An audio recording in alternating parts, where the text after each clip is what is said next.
Hey, but you weren't expecting to see me, huh? It's been a while since I've actually just sat down and done some math that I enjoy, have a good time doing. And that's what we're gonna do today. We're just gonna have a good time. Have a good time, with some funny little power series. And we'll see where the wind takes us. Hopefully it takes us in the direction of convergent power series and good intervals of conversion. Convergence. Convergence. I'm not streaming for 5 hours. I have other things to do today. I have to write a speech on communism. I mean, I guess I could do that on stream too, but that's way more boring because I just have to read for like a long time, get sources and stuff. Okay, where's my pen? Oh, there's my pen. I don't even have my math up. Breathe? No, I have to read. Read, like books and the sources and things, like reading. I don't have to breathe. I'm an angel. Where was I doing this? Did I used to do this in problem sets? I can't remember. I don't need air? I don't need air, you're right. Damie dead arc? Well, I think that has to... You have to answer the question, are angels alive? Oh, math. Oh, yeah. Math. Just call it math. That's so useful for future me. I'm so mad the math category doesn't have a picture. I feel like Twitch should let me draw the picture for the math category. And it would be a Catboy. It'd be Catboy doing math. It would be me. I don't even care if it's like a division and plus or something stupid like that. Okay, so yeah, today we're gonna be doing the full story. All the way from going back to sequences, if you remember those little things. All the way up to Taylor polynomials and approximations of any function in terms of a polynomial, which is where we want to get there, because we're lazy and we don't like doing derivatives of things that are hard. We want to do derivatives of things that are easy. When do you get to the Germa series? I should start calling them that. I don't like the name Taylor is just because some guy named Taylor invented them. They should just be called the Germa series. I know, Germa, yeah, I did accidentally stream exactly at the same time as Germa. I don't know why. That just happens a lot. Have you ever seen us in the same room?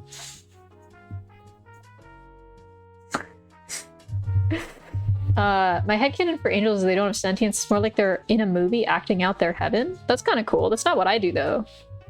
I'm cooler than that. Kidding.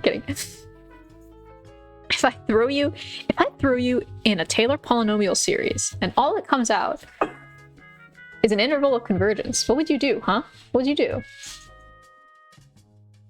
Was there a fallen angel because he gained sentience and defied? That's pretty cool, actually. Okay, I'm just gonna do like a little bit of each of these problems until I get bored. So yeah, that's kind of how we're gonna do this. So this is chapter 11. Chapter 11 is our funky little series and sequences. So for 11.1, this is just sequences. Okay. Resident Sleepers, play Fortnite. This is my Fortnite. How is this any different than Fortnite, if you think about it? I'm getting so many headshots right now. Here, watch this. I can get a headshot right now. Look at this. Okay, we have to find out whether... Oh, this is such a hard one. Oh, chat, I'm gaming so hard right now. Oh, look, I'm gaming so hard. Okay, this is 80. Okay, so I'm running over there. We're doing this limit as it goes to infinity. Oh, look at that. It's equals 5. Oh, that's divergent. Oh my gosh. Did you just see that, chat? That was crazy. I just got like a kill. I just got a victory royale. I get rid of change game. Yeah, because someone was coming in here and actually asked me to change game and it pissed me off, so I changed it. I got rid of it. I need to do an unidle stream. Dude, I miss Crush Crush. I divided their lives. Yeah, their lives are divergent because now it's over. That's actually the opposite. Their lives would be convergent if they were over.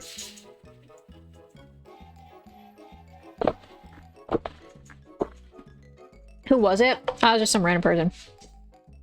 I don't remember. I think this is divergent though. I mean, I should probably check. No one be rude.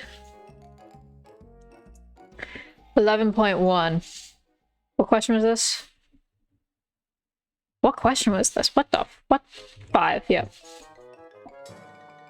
Limit equals 5. And that one's easy. Okay, let's do some of the harder ones. I'm gonna go from the bottom up. Oh. Okay, we'll do 51. This one is interesting. So AN equals tan inverse of ln of n. So for tan inverse, this converges. I'm pretty sure tan inverse like kind of looks like this. Oh, that's a bad drawing. Like this. And I think it goes to pi over 2, which is not equal to 0, so that would be divergent. I think. Hell yeah. I remember some basic trig. Okay, so yeah, I mean, the whole point of checking if a sequence is convergent or divergent is, does it go down to... Wait a second. Wait, I lied. These are convergent. These are convergent. Don't look at me. If they were series, they'd be divergent. They're sequences. Okay, so yeah, a sequence is just a bunch of numbers, right? So like 1, 2, 3, 4, 5, 6. That's a sequence. And we can write this as like a sub n equals n, right? Like if n is our number, n is going to increase every time. And when n equals 1, that's like the term. So if it's like, you know, if it's -1 to the n, that would be like, you know, 1, -1, 1, -1, etc. Right? So you could have a lot of different stuff. And the way to tell if a sequence converges is if, like, at some point, as something eventually, you know, gets to a certain point, which means that when we choose a number past this spot, everything will do what we want it to. If we choose, like, say, like at infinity, right? If this number is the same number, right? If this goes on forever, it's not gonna like do like some bonkers stuff, then that converges. Because one number forever converges to one number, comes together to one number. That can be 0, that can be whatever number, because it's a sequence, right? So if it goes to a number and stays for that number, at that number, then we chill in. Because it's just a bunch of like numbers. We're not doing anything to those numbers except that we're looking at them and they're existing. But let's do 55. That's the last one that has an answer in the book. N factorial over 2n. Okay. This requires thought. These numbers are coming? What the hell math are you doing? I ain't have this in high school. I had this in high school. This was the end of AP BC calculus. And then they said, fuck you, you're not going to use this until differential equations, and they never told us how to actually use it. But now I know how to use it. Okay, so this kind of relies on the fact that you have to know that n factorial is bigger than 2 to the n, which I think it is. Yeah. So this is just like, you could do, you could take the derivative of this and be like, oh, is the bigger one or the top one smaller? Like if it's increasing or decreasing. But n factorial kind of crushes everything. That's a pretty good rule of thumb, is that n factorial just absolutely dominates. So this is going to diverge. I was thinking about sequences here. Okay, let's see, is there any other good stuff from this? Factorials might start small, but they get thick quick. So true. Just think of that. Whenever you're having a problem, like just figuring out if a factorial is bigger than something, just remember they get thick quick. 2 C's. Increasing to, okay, that's kind of fine. Ew, there's an interest problem. I don't want to do that. Fibonacci, no, that's lame. Size of an undisturbed fish population? That seems, oh boy, oh ew, that seems annoying. Okay. Okay, now we'll do that. So that's sequences. But nobody really cares about sequences because they're just some numbers. Ironic that I don't have interest in an interest problem. I hated interest problems so much when I did them. I was not good at doing interest problems. I don't remember my E equals like 1 minus PRT stuff. Ugh. I was so bad at them when I was in like, I had to do those in middle school and I just gave up. I couldn't do them. I was like, sorry guys, I'm a middle schooler. Can't do that. Okay, sorry, Alright, let's do... These are partial sums. Okay, let's do this one. So, but I can predict my stock growth. I don't have any stocks. Is that true? Do I have stocks? I don't know what I'm thinking about this. I'm an angel. I don't have any stocks. Okay, so now we're going to introduce the idea. So you remember how we had sequences and they were a bunch of numbers, right? It was like 1, 2, 3, 4, 5. Now I want to talk about what if. What if, as a funny little joke, we decided to take a sequence and we wanted to add up all these numbers? What if we tried that? So if you 1 plus 2 plus 3 plus 4 plus 5, here's a tip. Some contractors way up stock value wise. I don't have any money. I'm an angel. Why would I need money? I have magic. I have the power of God and anime on my side.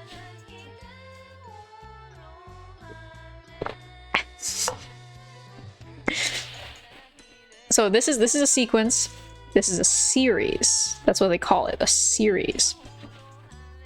But it's really just taking this and seeing if there's a sum to it. If we sum up all the numbers in this sequence, we get the series. So this one is telling us to examine the series an equals 2n over 3n plus 1. Now, in the same way that, like, if we did this, right, and we looked at this as a sequence, this is going to converge because the limit as n goes to infinity is 2n over 3n plus 1. These n's are the same power, so that means this is going to equal 2/3, and this is going to be 2/3 forever, right? So this converges to a single number. It's going to be 2/3 at infinity. But if we're trying to add up something, right, we want to see if that sum is going to be something that exists. So we don't really care if it's infinity, right? Like if it's infinity, that's a bad thing. It doesn't really exist. It's like a big number. I wish I could do gaming like you could do math. If I got on streaming and just gamed like normal, I'd be banned off Twitch for toxicity. I don't think they ban you off Twitch for toxicity. So, if we were to kind of look at this, right? Like, let's say this is 2/3. We look at this graphically. We have some function, it's doing some stuff, and then eventually it kind of goes down to 2/3, right? Oh my gosh, hi, Alu! How's it going? They do. If you're toxic to people in a game, they can and will ban. How does that relate to me doing math? So this converges as a sequence of numbers. But if we were to add up all these numbers, we get to a point where we're just adding 2/3 plus 2/3 plus 2/3 plus 2/3, etc. And that's gonna go to infinity. Because we're adding 2/3 forever, which is not good. We don't want it to go to infinity. Because we want a single number. We want this sum to exist. And infinity doesn't exist. Well, it does, but it's not really fathomable. So if we want our series, like our sum, or our sequence to be summable, then instead of doing this, it has to go down to 0. Because then, right, we can add up all these numbers. And then there's a point where we're just adding 0 forever. And 0 plus 0 plus 0 plus 0 plus 0 equals 0. So that means that this would be our sum. All the values here. Sum. So if we take the limit, and the limit equals something like 2/3, it doesn't converge. That's not going to give us a sum. Because you just do your math kind of unaware of chat. Like, you just get on to do your homework sometimes. Normally I will talk to chat, but if people don't talk, then I don't talk to chat. I try to also, like, do it so that I'm not too disruptive of the, like, story if I'm telling a story about math. You're being toxic to the math and you get bad at it. Oh, the casual. Yeah. You're bullying me. This is math. I'm a normie. I'm a casual little angel guy. So this series is gonna diverge because the limit is not equal to... If I gamed casually on Twitch, I would be no different. I would do the same thing. You guys have seen me play Minecraft for like 4 hours. I just do that. I don't gamer rage. So this is a divergent series. Or we can say not summable, because if we sum them, it'll go to infinity. Normie mathematician Pino would hate you. What? He would hate... This is so sad. I have to control myself when I stream. Maybe you should stream something... Wait. I forgot I have this pog emote. It just makes my mouth not work, though.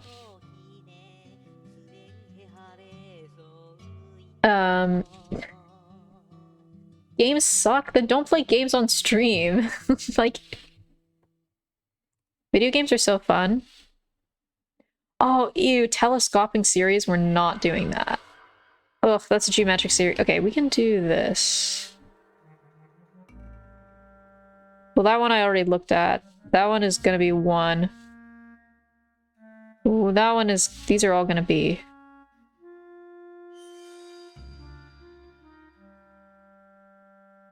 I gave up on streaming, half joke. That's a solution. It is a solution. Okay, we can...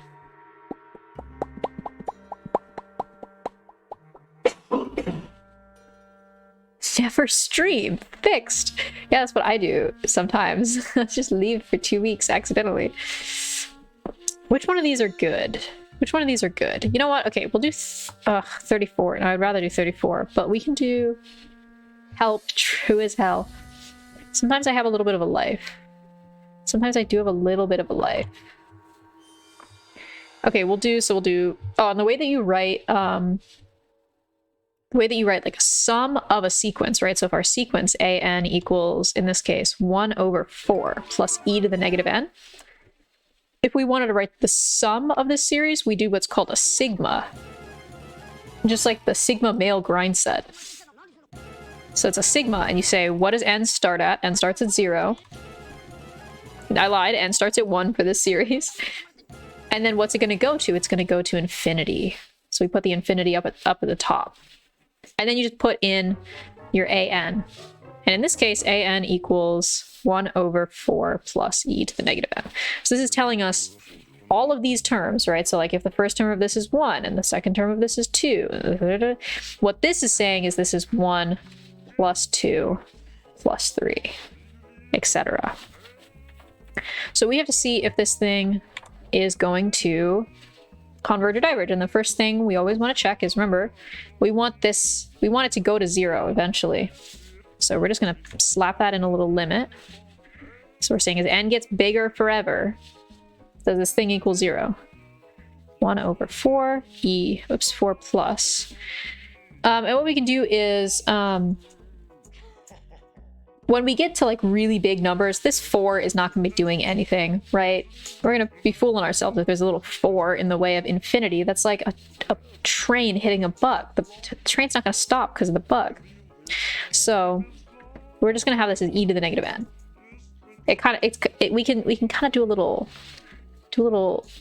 approximation there. And so this is 1 over e to the negative n, so this is limit e to the n. And this is going to go to infinity. So oh, listen to Damie, little 4. I know you're important. 4chan.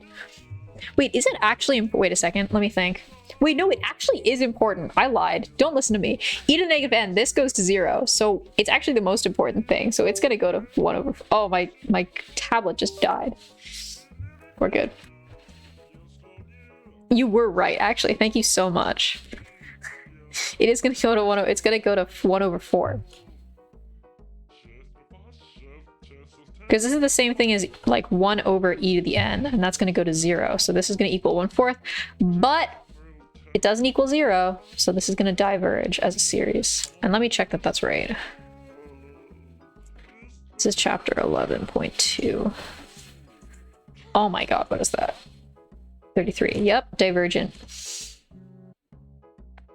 there any other good ones in here? We have an ln. That one doesn't really matter. I'm trying to just see like any ones that I can't instantly look at and be like, yeah, that's convergent or divergent. Arctan, yeah, that's gonna converge. Oh no, it's gonna diverge. I lied. Oh, we can do 41.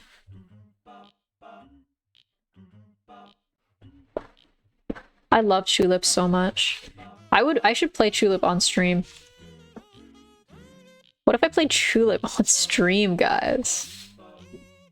My god, /positive. What if I played Tulip?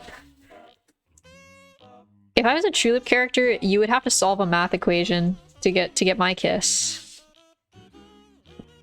You would have to do an integration by parts problem. And if you got it wrong, then I would kill you. I would just be like, I would look like this.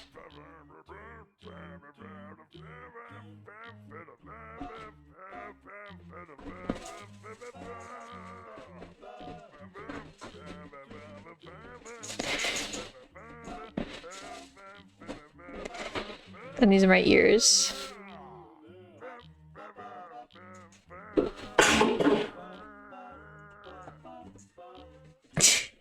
I'd look like this, chat.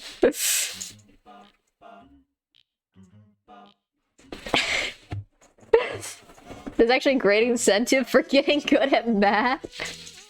Imagine if you tried to 100% it and you died inside. Oh, OMG's so hot. That's not what Tulip is. Tulip is about getting kisses from the worst people imaginable, like this guy. Everybody remember this guy? This is his nose, and he's a big rocket, and he shoots off into space, and then you have to wait for him to come down, and then you can get a kiss out of him. This is his rocketness. I love the Jigsaw guy. Oh yeah, the Jigsaw. I don't remember what the Jigsaw guy looked like. Yeah, like something like this. Drawing Tulip characters from memory. And if he didn't, he would punch you. So true, dude. I also do that when I do jigsaw puzzles. I should do a jigsaw puzzle stream. Oh my god. I just stream the most boring things. I love it though. Name 21-year-old guy. Wait, that's the guy who like psychically gives you damage, right? Where he's like sitting in the chair. He's like sitting in the chair and then he like, oh my god, that was a bad chair that I just drew. Artists when they try and he's like the guy and he like sits like this and he's got like the anime like he's got his little feet out and then he's like, I'll kill you with my mind. Like telepathy. Yeah, that I rewatched all of Mob Psycho. I wish I could be like Mob Psycho. That'd be so awesome. Dude, what if I was like Mop Psycho 100? What if Mop Psycho did an integral? Reagan is a cool guy. Reagan is such a cool guy. He just like throws like some salt out. He throws some salt out like this. And then he has his little jacket. And he looks like this.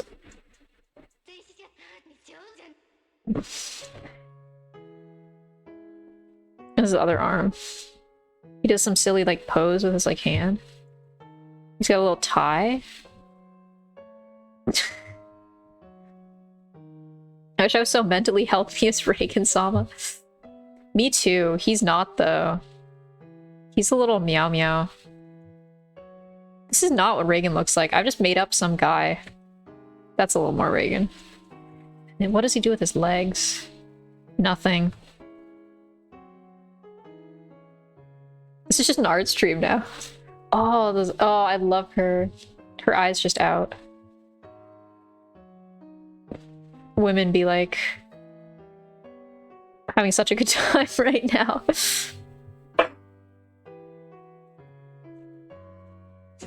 It's just like Chainsaw Man.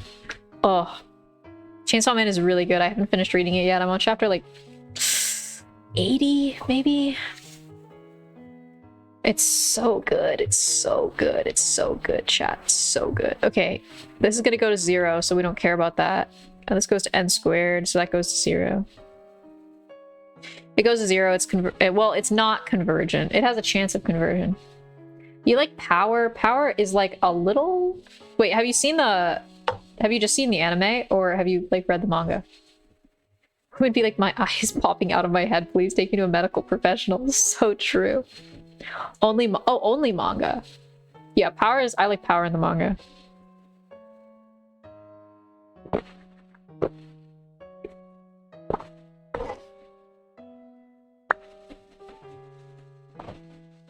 She's a little scrunkly. Is 41 divergent? I'm gonna be mad if 41 is not. Wait, it goes to 0. Yeah. Wait, what?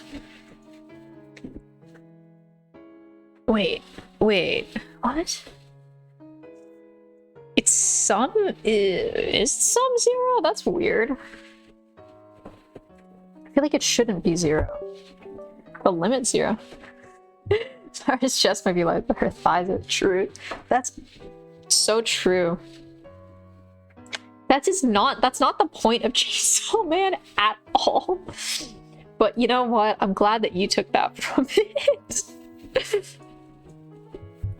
I watched the anime, and then I was like, I need to read the manga for this, and then I was kind of worried because people were like, oh, it's so much about this one thing, and then it wasn't about that. I'm like, yeah, it's in it, but it's not only about that. I've seen her. She's the one that everyone's drawing. She's this one. This is her. She looks like this. She needs to have a bath all the time. It's, you know what? She's kind of like Homestuck, you know, if you think about it. Did he have such a... He's 16! He's 16! This is her, and she has her hands on her hips, and she's like, I don't like vegetables. She's a little tie. And then Makuma's the one who's like... These are her eyes. This is what Makima is like to me. And then she's a braid. She's like, Denji, I need you to do something for me. Denji. Dark at home is like, our man, Chainsaw Kindi. Dude. Genuinely, I feel like Power would like Karkat. She would say he's not doing enough though. She would say he's not paying attention enough. You mock him more like Shikma. Yeah. I feel like this is so silly. I feel like they would get along. But I feel like Power and Vriska would get along, if I'm gonna be honest. Like, I don't think anyone else has the raw silliness, the raw war criminess. Anyway, this is wait. So I'm supposed to. Do I have to factor something out here? Silly pilled. She's kind of silly pilled. I have a feeling this is probably just like a Is this a telescopic? Wait, the ones that we know. So we know P series, which is 1 like to the n over 2. Well, so the limit, right? The limit is going to be 0, right? So 1 over e to the n plus 1 over n plus 1, right? Because this goes to 0, that's 0, right? But just because this series goes to 0, just because this like sum of numbers, just because the sequence of numbers like ends up going to 0, doesn't mean that the sum is going to be 0, right? Or that there's going to be a sum. Because if you have like a bunch of trickery, you know, what if it's like oscillating around stuff or something? Or a really famous one is the harmonic series, 1 over n. This series, right, the limit is clearly 0. Limit as n goes to 0. But it's actually not summable. Because if you add 1 over 2 plus 1 over 3 plus 1 over 4 plus 1 over 5, if you take these two, they're bigger than 1/2. And if you end up taking like these next 3 numbers, they're bigger than this. So by just going out more and more and more, you can always make the sum bigger. So that means that it's not convergent. There's no sum there. So just because it goes to 0 doesn't mean that there's a sum, which is why I'm confused, because it says if it's convergent, find its sum. And I think it might just be like a binomial series or something that I don't know the sum to. I can check real quick.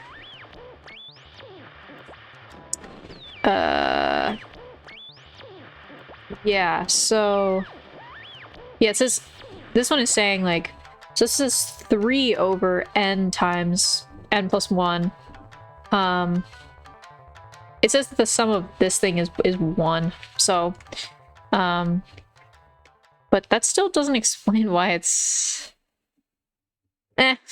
normally we can't find the actual sum of stuff, but it's more important to know that this converges or diverges. It is kind of silly to me. I don't know why they're saying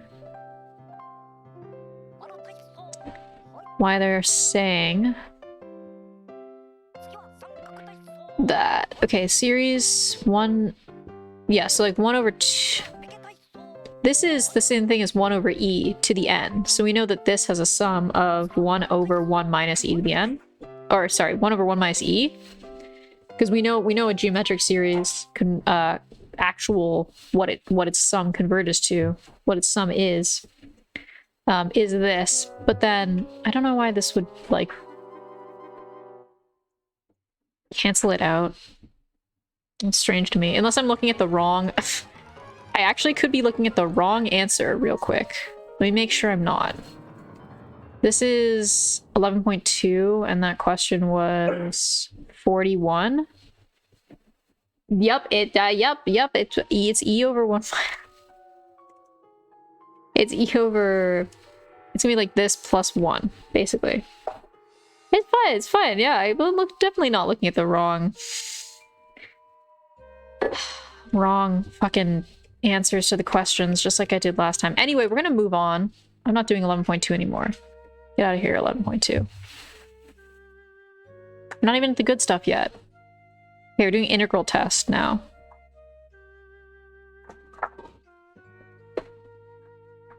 Sorry, I just gotta scroll through. Okay. Oof. Do I want to do integral? I kind of don't want to do this because I think a lot of this is just P series anyway. I think. The idea behind the integral test, well, I can explain what the integral test is at least. So if you have a series, if you have a sequence of numbers, right? That's what we've been talking about, sequences of numbers. Big set of numbers, big clump of numbers in a specific order. P is short for Pog series. Dude, P series, yeah, they are. The P series look like this, and to the P. And if P is bigger than 1, then the series converges. The idea with the integral test is if you define, so if your series is a to the n, right? If you say that this is f of x, if you call this a function, right, where your n is like your input. This is comparison? No, this is integral. So if you have your series as a function, and like, let's say you graph your series kind of like something like that. I don't know. Something that kind of looks like it's going to converge. Basically, what you can do is set up 2 integrals. You can set up the integral with the, so if people know what Riemann sums are, in a Riemann sum, it's a way to approximate an integral, right? Out of little chunks. So in one, if we take the points and we draw them, if we draw rectangles to the right of this point, right? Let's just pretend this step size is the same. I probably should have made it the same. Make that a little bit. That. So in this case, our base will be n, and this height will be f of x, and that makes the area inside this equal to the term of the series. So like this is a1, this is a2, this is a3, this is a4. And then if we draw the same picture, but we do the sum the other way, we do this in the other way, kind of like try and draw this the same. Similar. We draw them this way. Oh. Let me drop these down first. We draw it this way instead. This. I bet you're saying, wow, that's a pretty bad approximation. Well, if you get your step size like small enough, then it actually is decent. This is just really exaggerated so that we can see it. We'll say something like that. Then this is A1, or this is A1, this is A2, this is A3, this is A4. So then you can say like your integral, right, is like in between this. This is the undershot integral, and this is the overshot integral with these two pictures. And you can basically do like some silly little math to say that if this overshot integral converges, then the series is convergent. And if this undershot integral diverges, then this thing is bigger than a divergent number, so it's divergent. Because this will be like infinity, and if something is bigger than infinity, then it's also infinity. That's how the integral test kind of, like, really the only time you use the integral test is if you see something very clearly integratable. So like, let me see if there's one in here.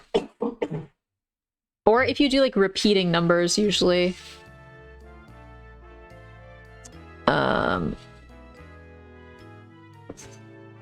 Yeah, I could do 19, I guess. 19 is n cubed over n to the 4th plus 4. So if we have our... Oh, I'm trying to think how to integrate this. If we say that u equals n to the 4th plus 4, then du equals 3n cubed. So n cubed equals du over 3.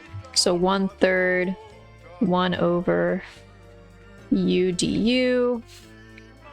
1/3 ln.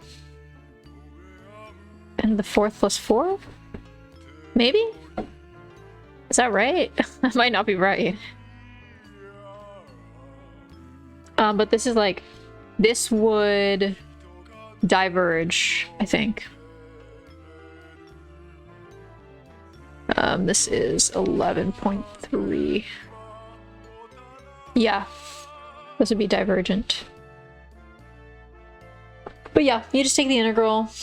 If your integral is something that goes to a certain number, then it kind of makes sense also with the picture we had before, where it was like, oh, if you look at this thing and it like goes down to 0, you can be like, oh yeah, if this area goes down to a certain number, you're gonna, you know, have a chance at convergence at least. A lot of the times, integral test will not get you anywhere though, because it's silly.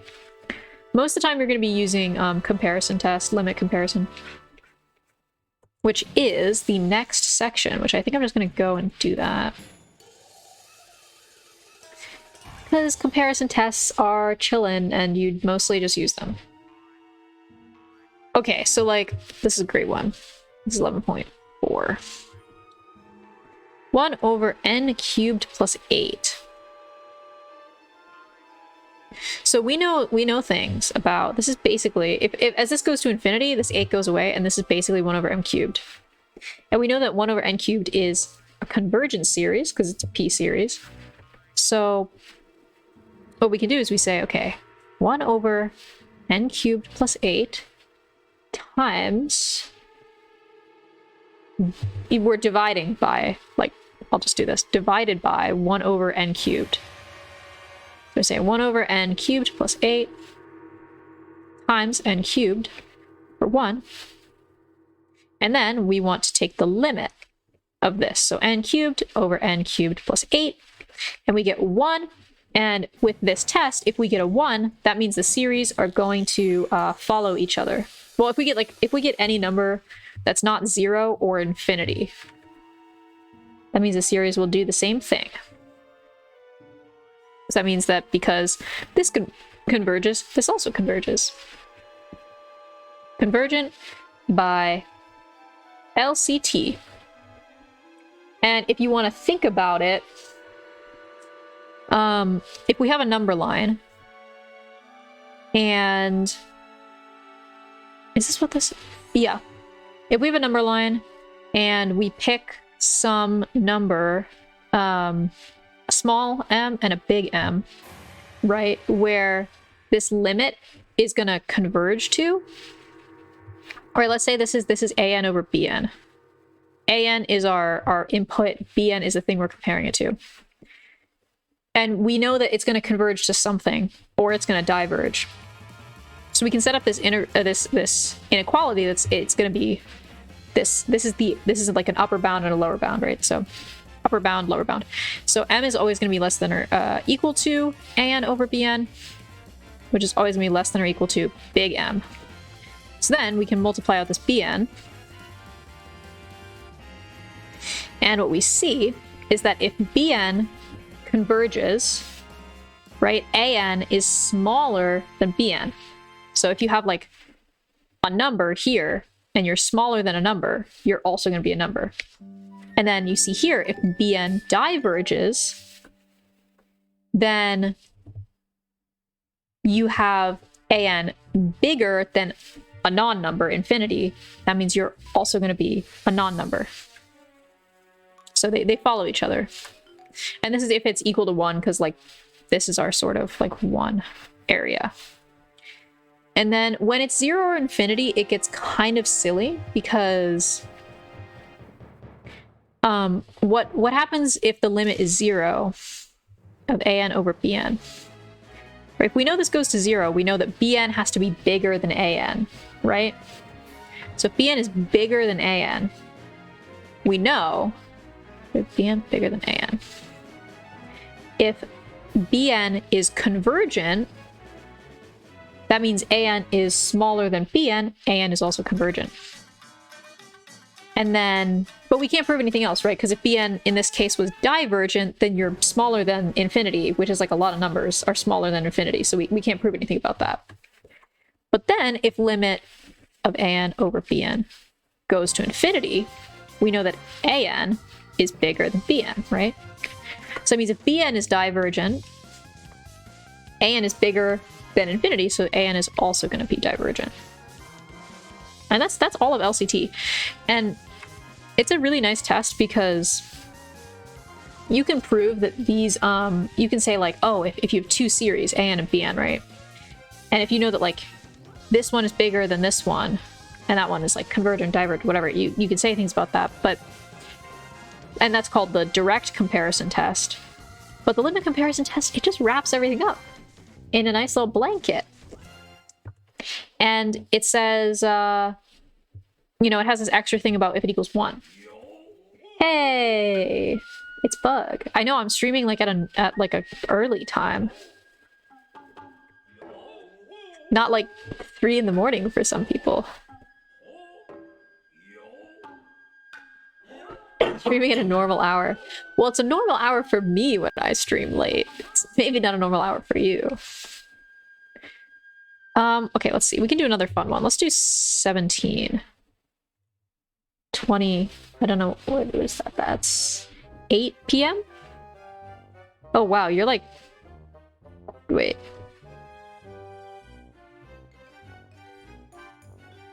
You're like 6 hours ahead. College life is all-nighters. I am in PST. It's 2 p.m. right now. When I stream, it's normally like 6. I don't stream at 3 a.m. If I streamed at 3 a.m., it would be like a midday for you guys. It'd be early morning, actually. 17 is 1 over square root of n squared plus 1. This one is a little silly one, so we can kind of break this down. EST gang. I was EST gang. Now I'm PST gang. I'll be back in EST for a bit when I'm back on my month off. You're so jelly of my fancy California unis. Yeah, 1000%. Dust Force OST? I could play Dust Force OST. I'll finish Tulip first, though. I like my university a lot. It's really good. I get to do cool stuff. And this math class is, like, really awesome. I really like my professor. Okay. So as we go to infinity, right? A lot of this is about just kind of cutting the fluff when we move towards infinity. So we're gonna have 1 over this. This one is I'm sorry, it's actually not gonna matter. So it's gonna kind of look like this, right? Because when this is infinity, that 1 is just absorbed into the infinity. He's still there, he still matters, but we don't need to write him.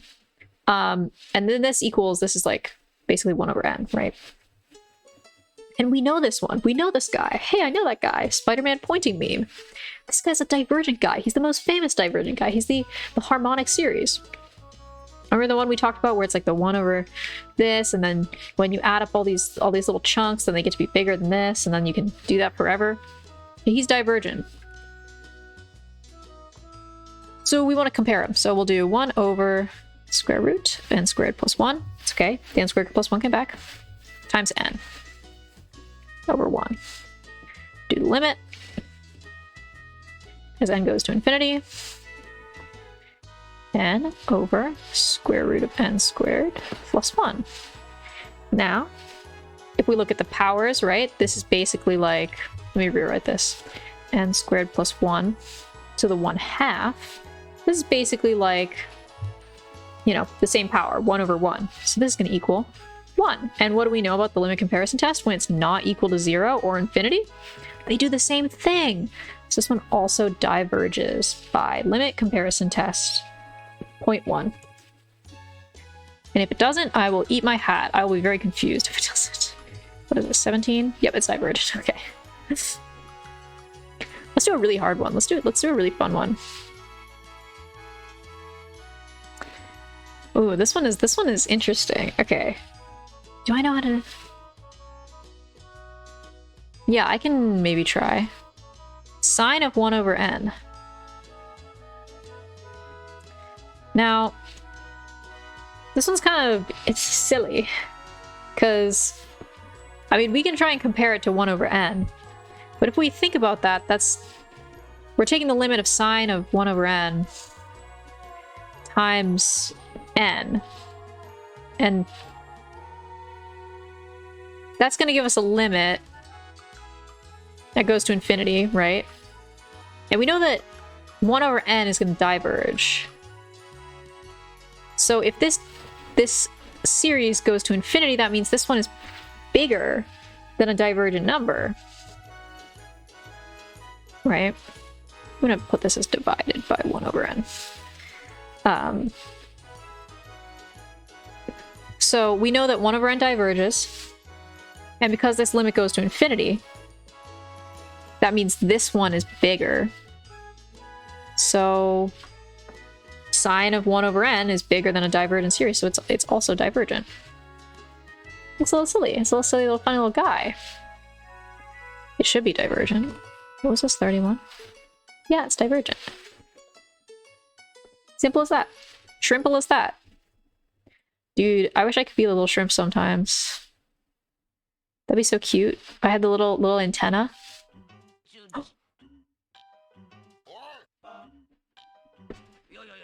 How can you tell?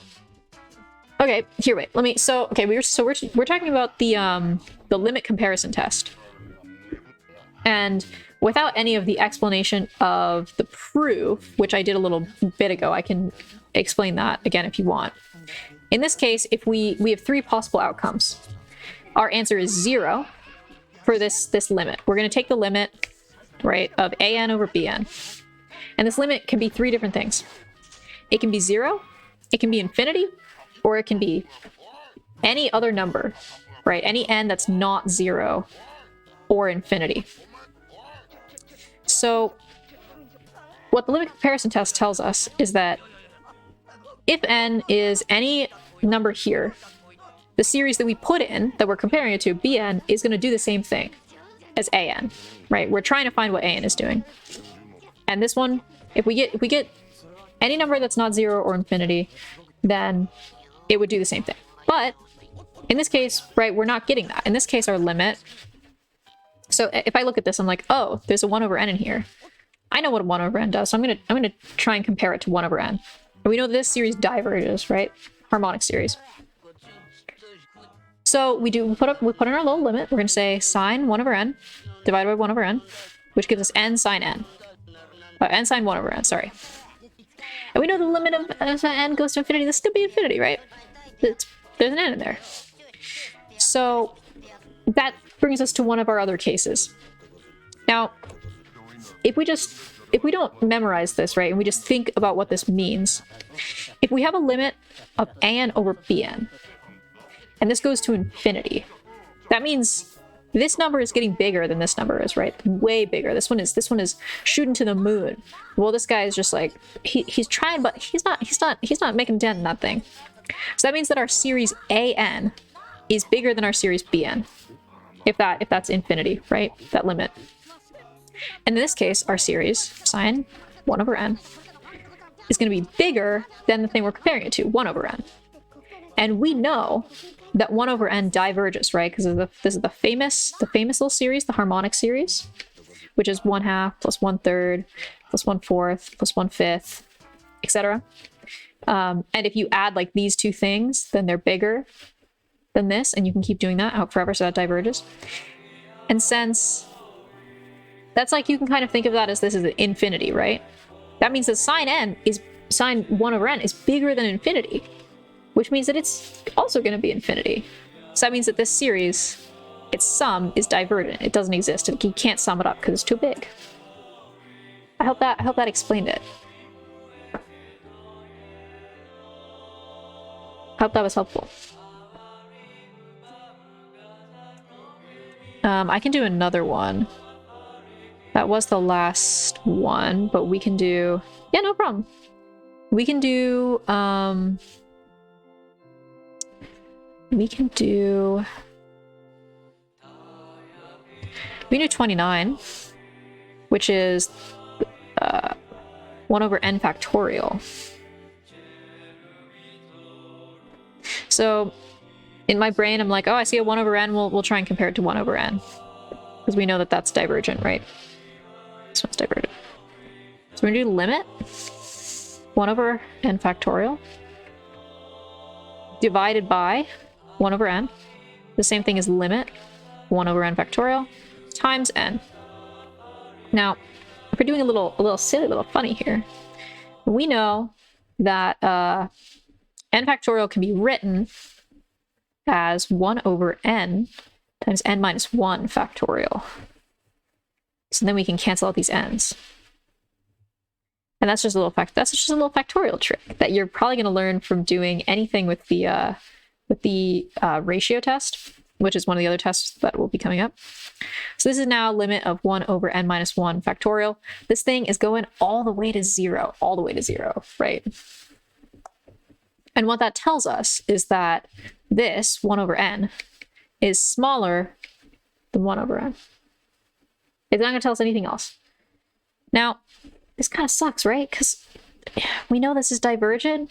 If this was a convergent series, then we'd be golden because this would be smaller, but it's not. So we're gonna have to try something else. And I don't know what we're gonna try. We're gonna think about it. I'm also gonna put on some other music. We'll put on Paper Mario music. So let's see. What else can we try? What else are some fun things to try? We can try comparing it to... What would be something good?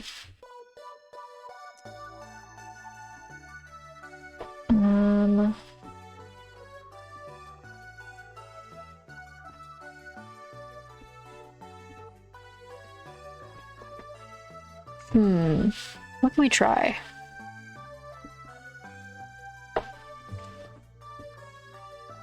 What about... What if we did this? What if we did this instead? What if we did 1 over n squared? This is a p series. This is a convergent p series, right? Because p is greater than 1. And there's a 1 in n over there. So that might give us something. So we'll do 1 over n times n squared. We can pull the same trick where we get, we cancel these two out. And that would give us n over n minus 1 factorial. And in this case, this would be... This is going to give us 0. Right? Because this is way bigger than n. And so that means that this bottom term is going to be bigger. Wait a second. Let me think. Yeah. The thing we're dividing by is going to be bigger. Wait. Is that going to give us a good... Let me think.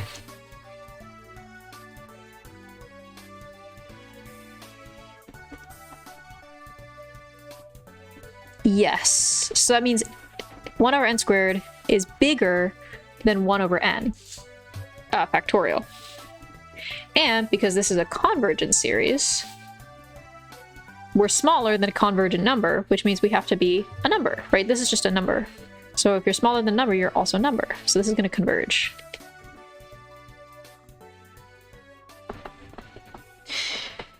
That was a little sillier. Took a little bit more thought. Yeah, normally, like, the best way that I find to do limit comparison is if you try something that's divergent and it doesn't work, and try and do something that's convergent next, because those are kind of the only two options you have. And most of the time you'll be able to find like one thing that kind of looks like it that's convergent, and one thing that kind of looks like it, like if it's divergent. If you have a really straightforward comparison test, then you might just be able to look at it and be like, oh yeah, I see that this limit is going to be 1 or 0 or whatever. Cool. Okay, I think that's enough of limit comparison test. It will come back, but because we use it all the time. But now we can go into alternating series, which is a special little type of series, special type of sequence that takes the form like this. These guys are the big guys on the block because they do a lot of they have a lot of pull in lots of natural functions.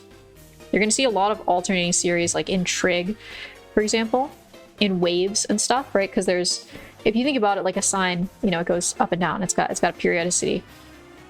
So this is going to take the form of like -1 to the n times an.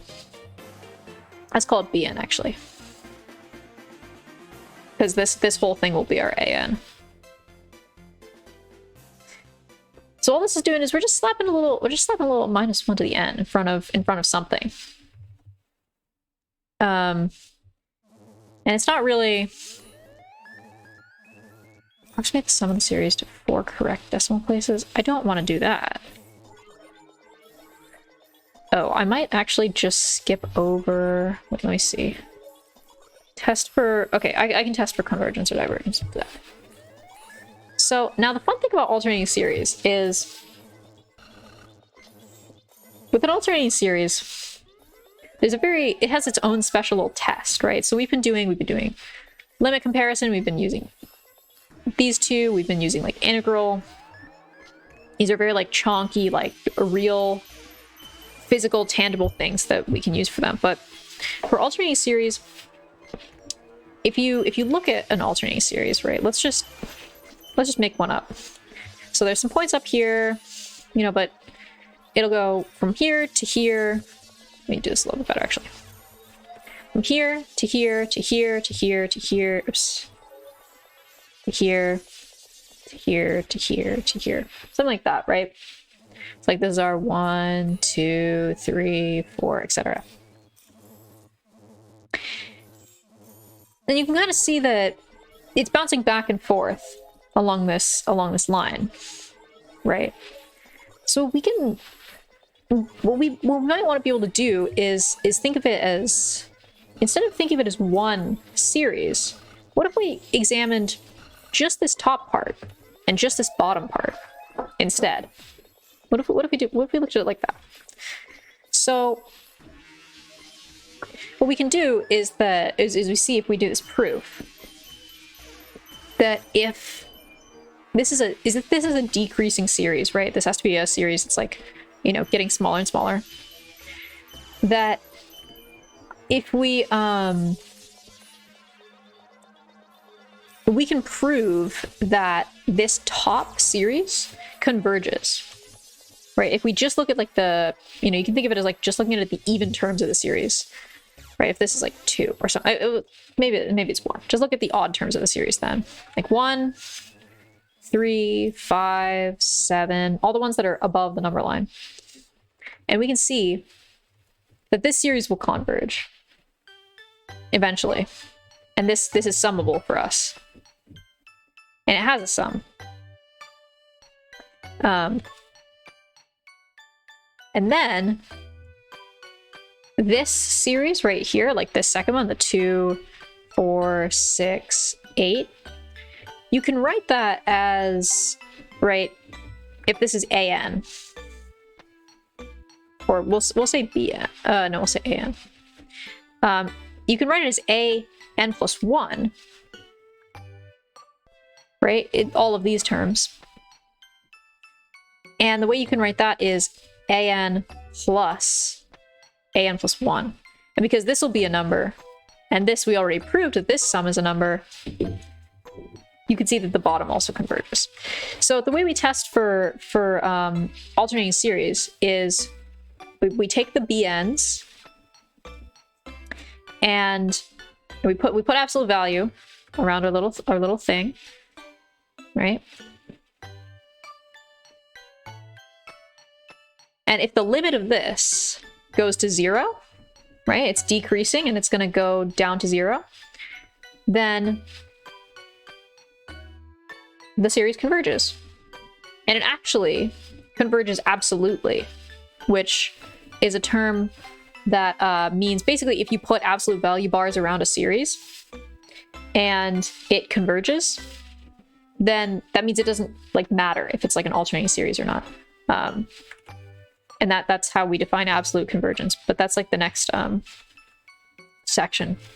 So if the limit is equal to 0, then it's going to converge, which is kind of weird, right? Like normally we can't just say the limit is equal to 0, it converges.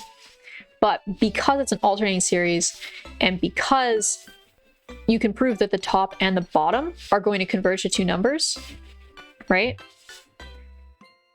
We can say that these limit of these the bn's will follow for that. So if we do an example, we'll do 5. 5 is pretty straightforward. We got -1 tn plus 1 and -1 wide over 3 plus 5n. All right, so if this was just 1 over 3 plus 5n, we could compare this with limit comparison to 1 over n, and we could show that this is divergent, right? Because this is going to give us a 1 in our limit, and that means it's going to do the same thing. But if we use this, if there's this thing right here, if this is an alternating series, oh bro, we just slapped some absolute value bars on this bad boy. And oh, is that limit? That limit's equal to 0. Wow, that was a really bad way of writing limit. That limit's equal to 0. So that means it converges absolutely. And if it converges absolutely, then it means it converges. So there we go. That's as easy as that. You just gotta take a limit, but only for alternating series. If you see a -1, you're like, yes, my job is easy. I just have to take a limit. You don't have to do anything else. Like, let's not do 14 because I can't check that. We can do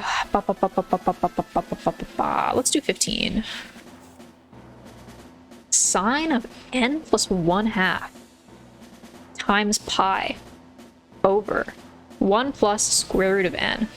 This looks like a little beastie. This looks like a little monster. It's kind of like a little monster guy. But if you look closer, you'll see that it isn't that bad, right? Because then you're like, okay, Damie, what the fuck is this? There's no -1 to the n. That's not in line with our alternating series test. But if you look closer, if you look really hard, we see the sign, right? We know what kind of values sine outputs. Stuff from -1 to 1. Whoa! Oh my!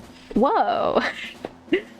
So this is actually acting as our alternating like thing that makes like this. So why did I draw Darwin from World of Gumball? Darwin looks like this. Darwin looks like this. He looks like...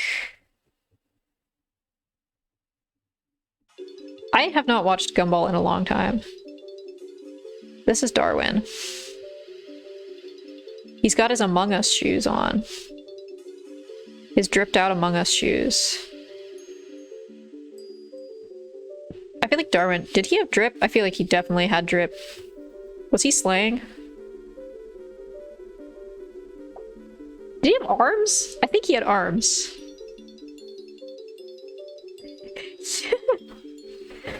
I'd make the perfect illustrator for a children's book. Yeah, I should do a calculus book for children. This is not Darwin. This is the alternating series that's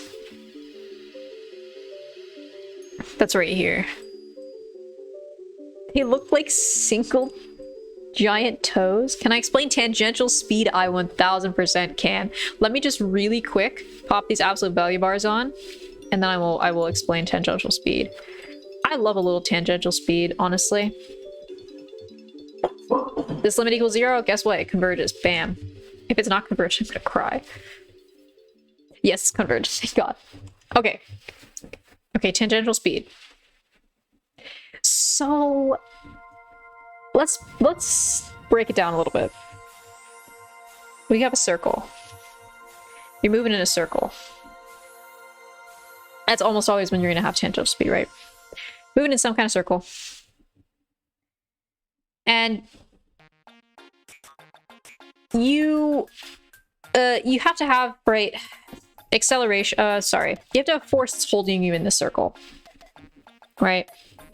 That's like maybe tension, or maybe it's, you know, the friction from the wheels of your car, the wells of your car when you're turning. But right, you also have velocity going this way. So we know that if you have a constant velocity, that there's not going to be acceleration. But let's say you're going into this turn and you're speeding up or something, right? So it means that there can be acceleration in that direction. This means that this is a variable v. This is a v that's equal to some function, right? Function f of x equals v. Now, if you're talking about acceleration, right, we know in the basis sense that like v equals dx dt and a equals dv dt. Now, if they gave you something and they were like, okay, your velocity as you go around the circle is equal to 3x squared plus 2x plus 5, and that's your velocity. Now, you could take the derivative of that, right? Because you know your dv dt. Sorry, not x, t. And you could take it and you'd be like, okay, so 6t plus 2. That's my acceleration at any given point. But 9 times out of 10, they're not going to give you that, because that's not really how the world works. We don't really explain things in terms of what our velocity is. Most of the time, forces cause things, right? So we're going to explain it in terms of force.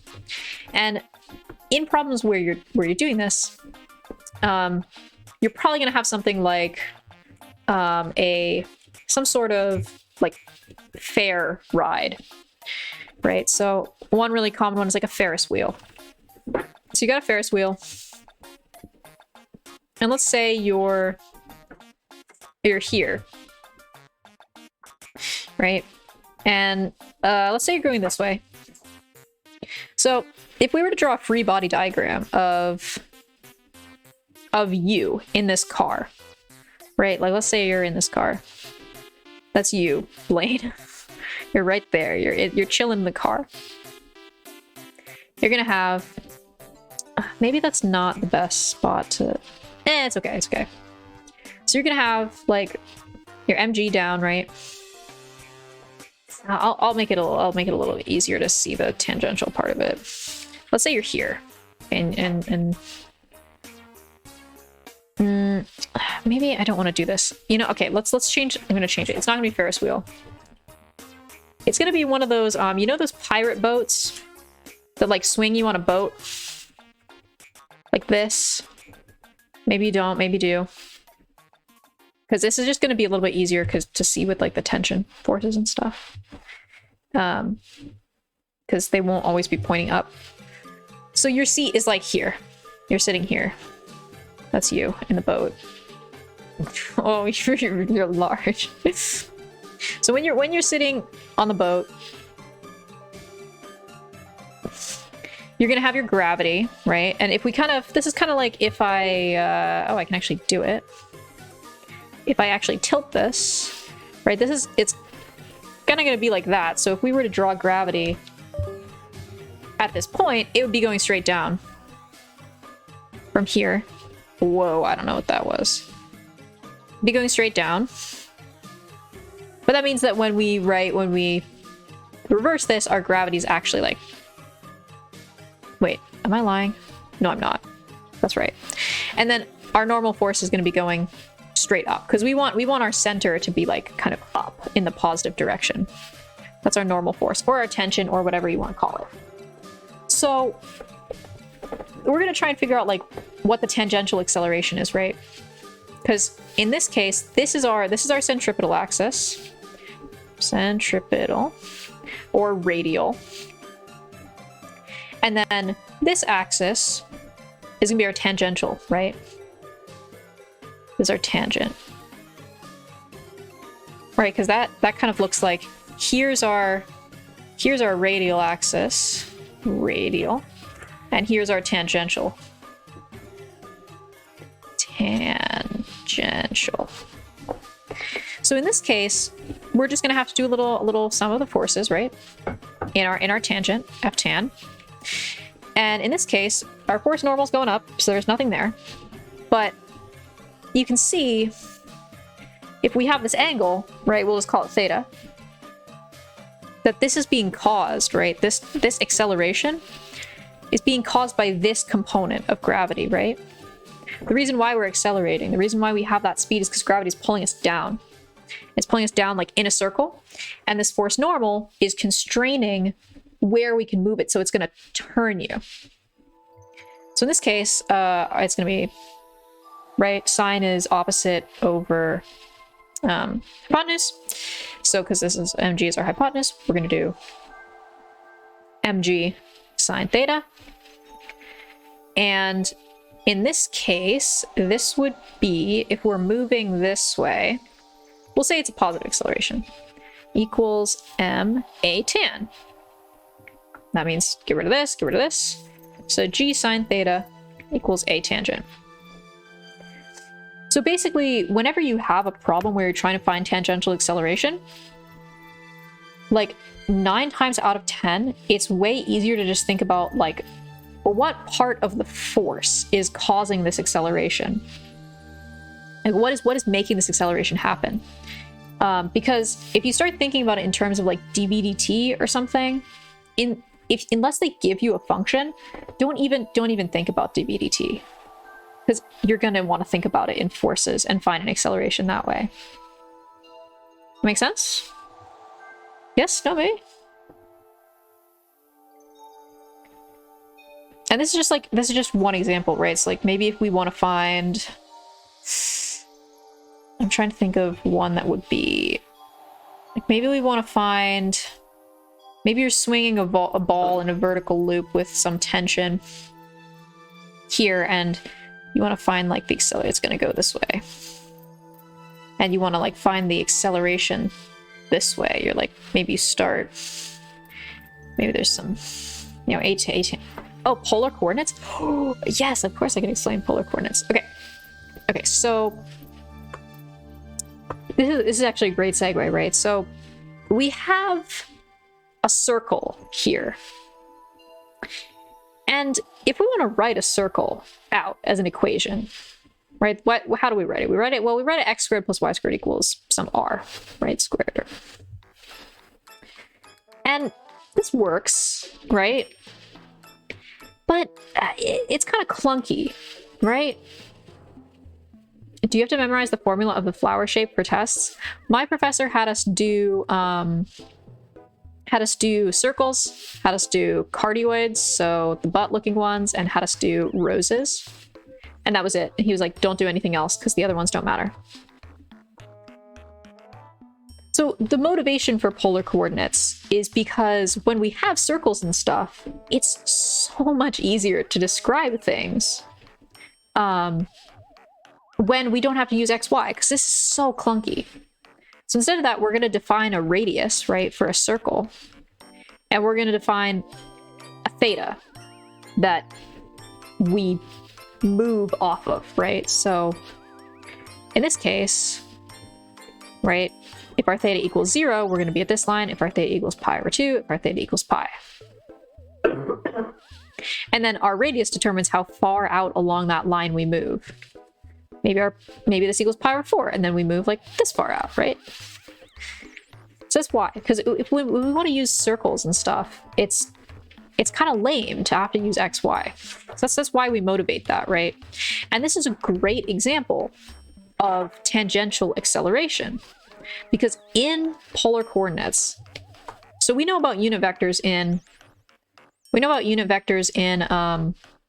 Cartesian coordinates, right? We have, you know, J, I, and sorry, that's wrong actually. If I'm going to draw this 3D, I, J, and K, right? We have that, and we can move these guys around. We can pick them up. Like K can be over here, and that's totally fine. And like I can be fucking over here. And like sure, whatever. In polar coordinates, right? Because we use polar coordinates in physics. It's kind of the same idea, except that what you can do is, like, let's say you have a big circle. Your starting line for your theta hat vector is going to be here, and your theta can change. So if when you're like moving your theta hat vector, you're just changing this, like, you know, direction. That's what you're changing, right? So this is how you move it. But if you want to move your r hat vector's kind of starting position is going to be right here. And the way you move it is by moving your theta hat vector. So they always follow each other, which is a little bit different. But you can kind of move r hat wherever you want, right? If you wanted to move r hat up here or something, you're allowed to do that, but it's kind of connected with it. You have to integrate the polar coordinates. Yeah, so I have some VODs on me doing polar coordinates, like a lot of stuff. The thing that I find the most helpful is, let's say you're trying to graph like, I don't know, r equals like cos theta plus sine.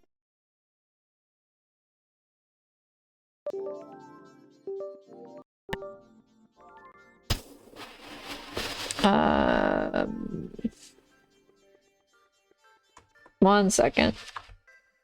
Recalibrate this. Oh, we still here? Maybe? Where did my mouse go? Oh, there it is. My computer just got so quiet. That's not good.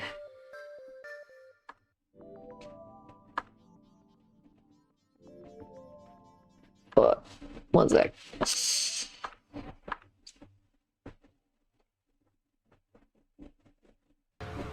There we go. Wait, okay, an astronaut's being tested in centrifuge. Radius has a...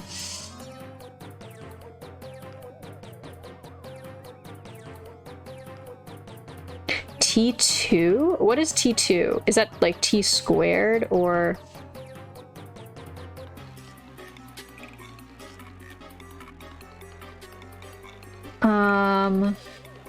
0.3... I don't know what T2 is. Oh, T squared. Okay. So in this case, they're giving you a formula, right? So you're most likely going to have to do something like this. So, right, angular speed, tangential speed, have you guys done omega yet? Because it's pissing me off we haven't done omega. We're still talking about things in fucking normal ass, like, tangential speed and stuff. And it's really annoying.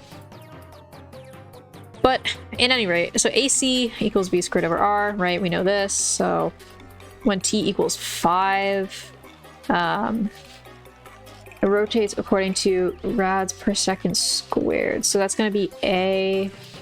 Wait. Rads per second squared t squared?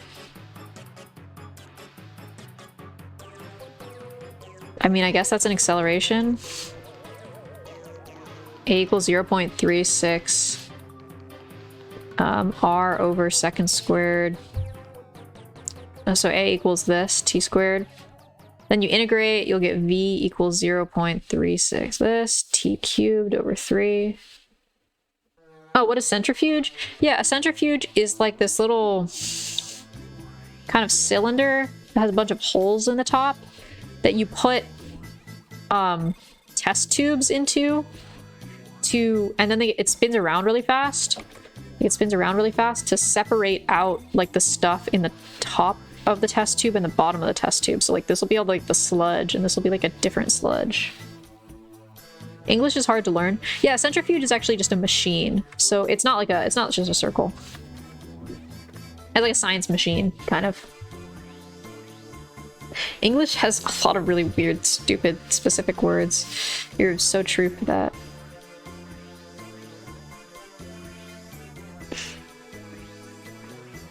What were we doing? Oh yeah, we were doing, what is it called? Alternating series test. We can do like one more. We don't need to do any accuracy stuff. That's all silly. We can do 19. I guess, did I do 17? No, I didn't. Just 17. I'll do the red ones. This is -1 to the n, sine n. Oh, sorry, sine of pi over n. That's a very interesting one. Because... Oh, can I explain? Okay. So here's the thing about Taylor series approximation.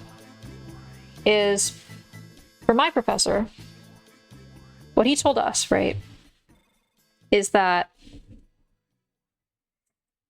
So when you have a Taylor series, let's say you go out to... Let's say you have a Taylor series with degree 88, center at 0, of some f of x. Now, this 88th degree is only going to be so accurate, right? There is going to be some error from the original function. So what this is going to equal is your Taylor series, right? Your Taylor series at 88. Or, sorry. I should say this.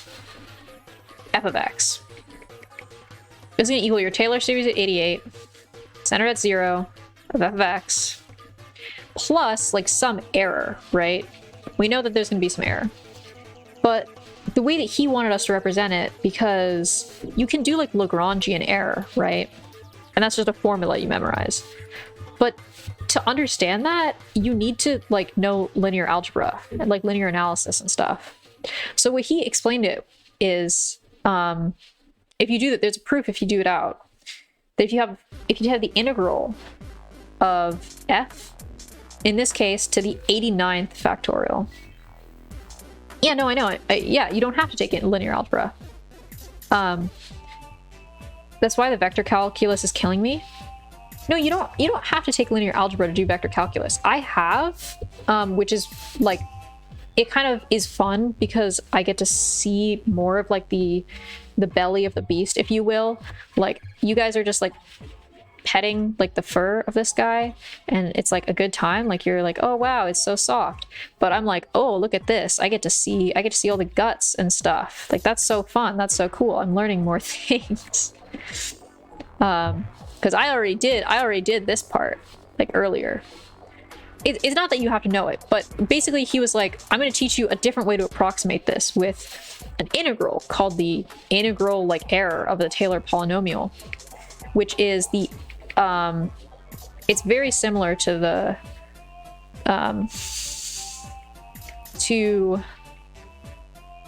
actual Taylor formula. It's just you go out one more derivative. And then you have your x minus a to the n over n factorial. And this can approximate that error for you. Your school is such a joke. I just got really lucky with my professor. He's a good guy.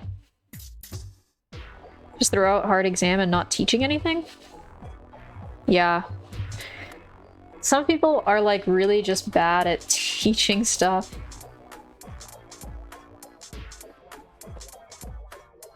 You had to confront him? Oh, did you do it? Oh my gosh. Update me on that. How did it go? What happened?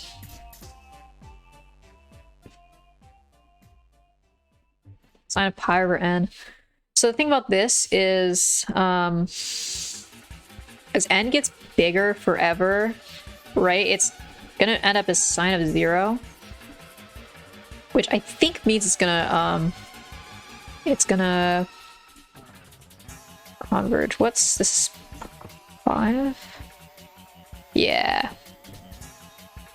Said I paid my tuition. It's not good to have a class like this. Pop off, king! Hell yeah! Also, if your school has like study sessions, or like if you can find a study group, that's sometimes also helpful. Not to be like you shouldn't do that. You should do that. If you're having trouble like with a professor not teaching stuff, definitely talk to someone about it. But also, like, if you have no way to not get out of the class, you know. No one cared? Damn. That's fucked up. That's messed up. That is messed up. Well, if you ever need me to explain stuff, I am more than I'm more than happy to.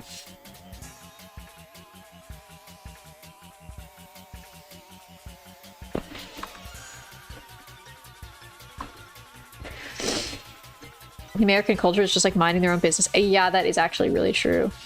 It's a problem.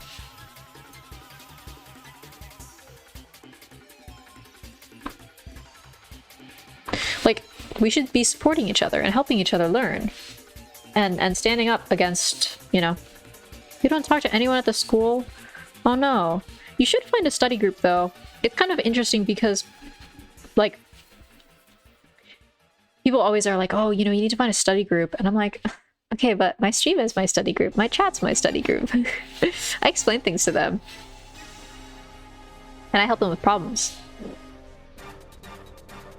And then they're like, that's not real. I'm like, oh, okay, thanks. My classes are silly though. They're like, you need to have a study group or you'll fail. What? Chinese will never get along with Americans? What are you talking about, bro? That's not true. There are so many people who you can get along with. I would suggest joining clubs or organizations. It's kind of hard to talk to people in classes sometimes. Or just like wait for like the next semester and then like try and... Pretty sure it is. I mean, it's not true at my school. People of all kinds of different people are friends. Like people who are like I guess non like US born or whatever. Immigrants. Yeah, maybe not immigrant. What do you what is that word? Not really sure if I want to get alone as well. Well, I would suggest like if you can find like at least one person like in your class, even if you're not like been here for a couple years, even if you can only find like one person in your class, just like you don't have to like them or anything, but just to like have somebody to like support your learning, you know? At least it'd be like, hey, how did that test go? Because it will be helpful to have someone who understands what you're going, like to get like kind of a temperature check on a class. Like if other people are also having that issue, and then if they solved it, then they can be like, oh yeah, wait, I actually went to like this other study group thing, and then like, you know, that helped a lot or something. Okay. Let's do some, what is next? I think we're doing absolute convergence and ratio test. Ooh, exciting. We love a little absolute convergence. You can't go anyway? Why?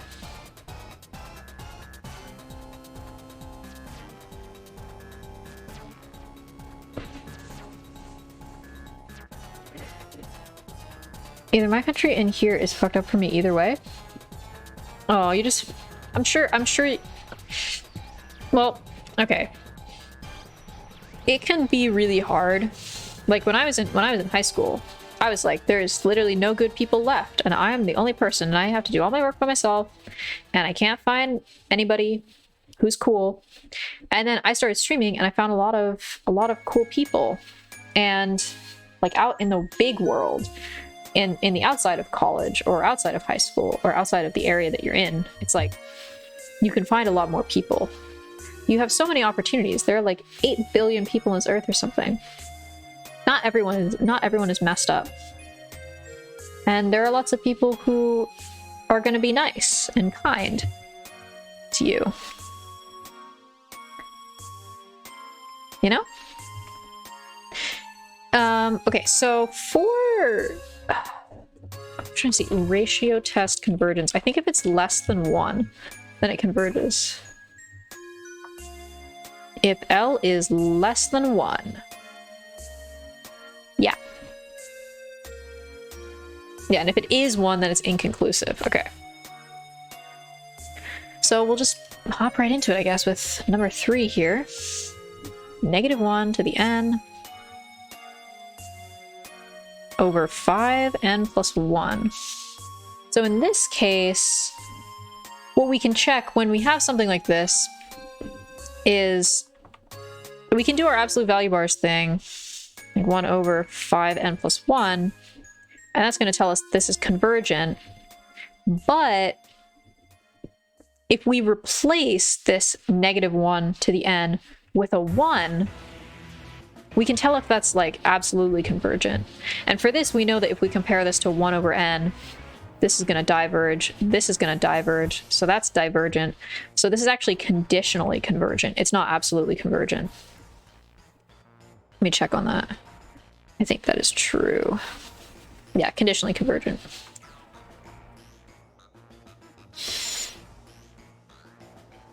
Because in this one, we're testing it with the alternating series test, and in this one we're testing it like to see if it's absolutely convergent or not. It's a little confusing, but like we can do another one. So sine n of n, or sorry, sine n over 2n. There doesn't seem to be anyone around. Yeah, it can be hard to find people sometimes, especially if your college is not really big, because you're in college, right? But clubs are helpful, or also like organizations, I guess.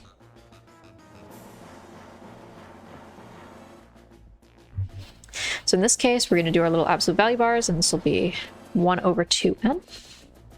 Right, and we're just checking if the limit goes to 0, which it does, so it's convergent with the alternating series test. And then, if we have 1 over 2 to the n, we have to see if this is convergent. And this is going to be the same thing as 1 over 2 to the n, which is a geometric series with r less than 1, which means that it's convergent. Mario music. They have to put this song in the games.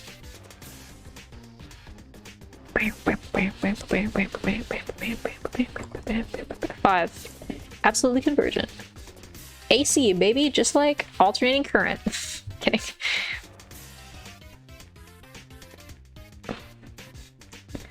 Okay, we can do a little ratio test. We could ratio this guy. Ratio test is mostly used for interval of convergence, but we're not there yet. We are simply at get ratioed Elon. Yeah. Yeah, I do kind of think that every time I use the ratio test, I'm like, this function, this series is about to get fucking ratioed. L. Your divergent series, L. Literally get ratioed. Let's do 7, which is n over 5n. So we plug in, the way this works, we're going to plug in n plus 1 over 5n plus 1, and we're going to divide it by a to the n. So that'll be 5n over n. So our little limit here. Amy as a professor using all the hip lingo, and the students are like, that's pretty pog, bro. I would accidentally say PogChamp in lecture, and then people be like, wait, what did you just say? I told my nonsense professor that I only care about the grades since I need that to transfer, so you better not fuck that up for me. Yeah, it's rough trying to transfer. I have a friend who's in kind of the same situation where she's trying to get that to work out, and it's just, man, it just sucks. So this limit is going to equal 1/5 because this is a 1. And guess what? 1/5 is smaller than 1, so it is absolutely convergent. Absolutely convergent. Virgent. Kissy face. Heart. Heart. Sparkle. Heart. Kissy. This music is making me insane. Okay. Let's do like one that's harder. Should we just skip to 37? I had to confront him that I quitch his class because I don't have any Poich? I don't know what that is. 37. -1. Oh, we got a little alternating series in here. Tan inverse of n over n squared. Okay, so ratio time. We can just go ahead and do some stuff. So n plus 1 tan inverse of n plus 1 over n plus 1 squared times n squared over 1 of n tan inverse of n. So this is a little silly, little funny. So tan inverse of 1 plus n, this is going to go to pi over 2. These things are just gonna not exist, really. This is actually going to cancel out, so I'll do the actual canceling out first. This is going to cancel, and this is going to be -1. And then this is going to look like... These, as it goes to infinity, are just going to go to, like, pi over 2. Because that converges, so that's not really something we have to worry about. So this is going to be limit is n squared over n plus 1 squared, and that's going to give us 1. And for the ratio test, that doesn't tell us anything. So I think it's inconclusive, but let's see. Wait, what? It's... Oh, it is a -1, actually. Because there's a negative here. Wait, so if it's a -1, does that mean that it's... No, that means that it's absolutely convergent. Wait.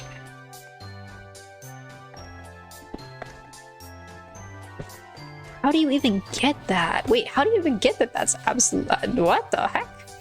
That doesn't tell you that. Do they want you to do it another way?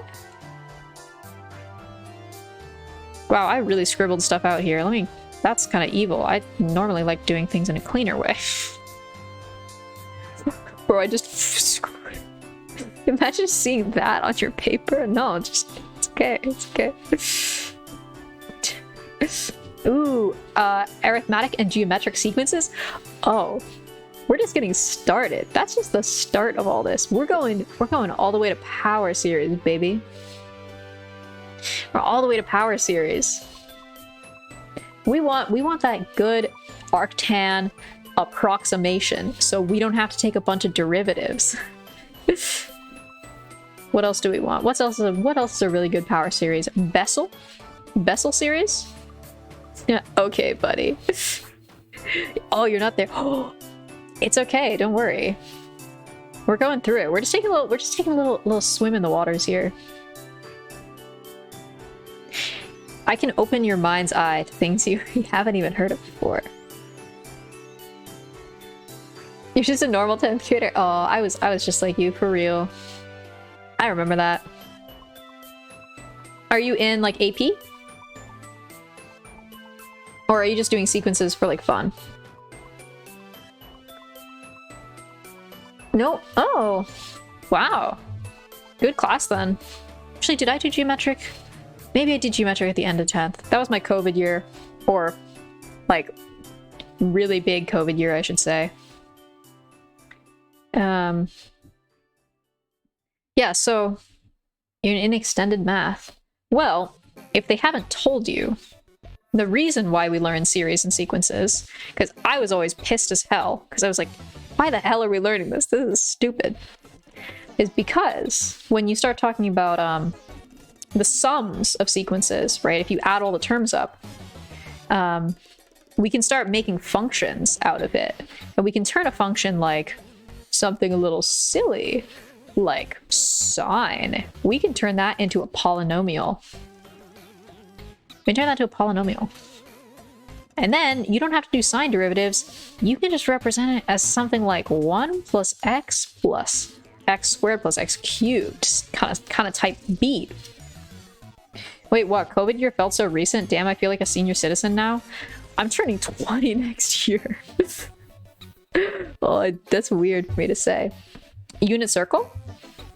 Okay, maybe this is a little too complicated. Let me see. What have you done any calculus yet? Have you done any calculus yet? No. Well, basically all calculus is finding out new things about functions, right? Finding out about how functions change. Whether that's how quickly they're changing, which is like the rate of change, right? The slope of a function.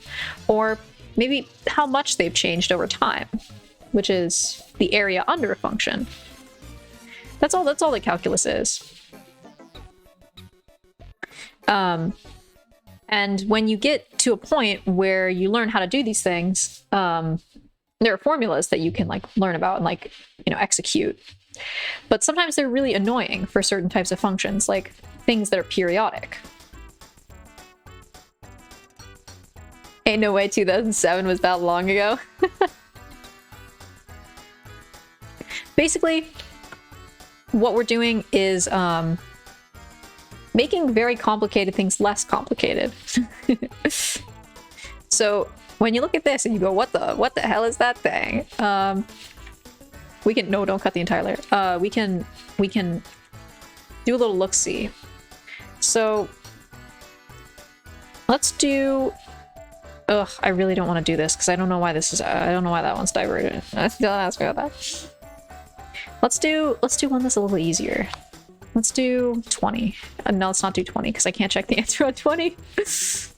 What do I want to do? What do I want to do? Haha, haha.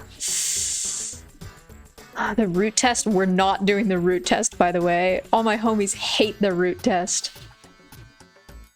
Fuck the root test. Oh, we'll do 11. 11 is very lovely. So this is just representing... This is a way of writing out, if we were to turn this into real numbers, this is just a way of writing out 1 over 0 factorial plus 1 over 1 factorial plus 1 over 2 factorial plus 1 over 3 factorial plus yada yada yada, right? So this sigma here, it's called sigma. It's going to make your life easier, so you don't have to write out all the numbers. All it's saying is that for the starting value 0, I represents the square root of -1, right? Yeah, I is the square root of -1. There's no I in this. If you see any variables, it's probably just like a step size, sort of, right? So our k is going to increase by just an integer. Usually they use n. I don't know why they're using k. I'm going to change it to n because I don't like that. So what we're interested in is saying, hey, do all these numbers, do they add up to one single number? Or do they go to like infinity, or like do they go to 0 or something? So if we added up all these things, like does that exist basically? And the way that we can do that is if we take the limit of 1 over n plus 1 factorial, and we're going to multiply that. We're going to divide it by 1 over n factorial, which is the same thing as multiplying by n factorial, right? And n factorial, if you don't know what factorial is, like the factorial of 3 just means 3 times 2 times 1. Factorial of 4 means 4 times 3 times 2 times 1. You're just multiplying all the earlier numbers by that one. Oh, I thought the factorial sign was I. Yeah, it's a little... Sometimes I used to like to call it zoom. No, you're not stupid. Don't worry. It's a common mistake if you haven't seen a factorial before. Because it's kind of like a little silly thing. It's this little exclamation point. Sometimes I used to like to call it zoom, just because it really zooms. It's this function that just zooms. And okay, you don't know what a limit is, but that's okay. When we talk about a limit, in the simplest terms possible, we're talking about a function, right? Let's say maybe it's like a parabola. This number down here is where we want to approach. So think about, that's our destination, right? And we're going to go on a journey to that destination. We might not get there. We might not be able to get all the way there, right? Until we're at that destination. But if that destination is a defined place, right? Like maybe it's 2. We can get to 2. We know what this function is at 2, right? If this was x squared, we know that that would equal 4. But normally our destinations, our journeys are sort of like in life. We don't always know exactly where we're going, right? But we have a goal. We want to figure out things. So we're trying to figure out where n is going to be infinity. So where's this function ending up? Where's this thing ending up at infinity? So all the way out, right? All the way out at the end of everything. Now we can just do some algebra, right? So the way you can write factorials, since this is n plus 1 times, right? Just like our 3 factorial. This is like 3 factorial times 3 minus 1 factorial. 2 factorial. Sorry, not factorial. 3 minus 1 times 3 minus 2 times zeros, right? Or ones or whatever. So what we can write this as n plus 1 times n times, you know, n minus 1 times n minus 2 dot dot dot dot dot. But if you think about it, these values right here, this is just the same thing as n factorial, right? So what we're going to do is we're going to say n plus 1 times n factorial. Then we can cancel out this n factorial, and we don't have to worry about it anymore. Because factorials, I mean, they're great little guys, but it's way easier for us to say like limit of hydrate. Actually, thank you for that. I'm going to get my Capri Sun. How do I have Capri Sun? How is your mouth not dry? I'm just built different. 2 hours of lectures. I'm just built different. No, I should hydrate.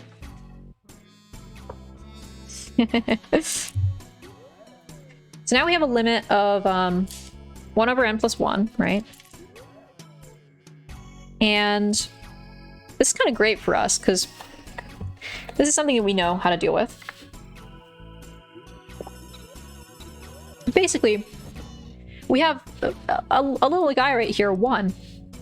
And we're saying n is going to go to infinity. This little guy cannot take being divided by something as big as infinity. This guy's going to get crushed. So eventually what this is we're chopping him up into smaller and smaller and smaller and smaller pieces. Forever. Forever. He's getting killed over and over again. Forever. But he's eventually going to be nothing, right? Because he's so reduced down. If we reduce him forever, he will eventually... We can pick a point where he's eventually going to be 0. And past that point, he's going to stay 0. So this limit goes to 0.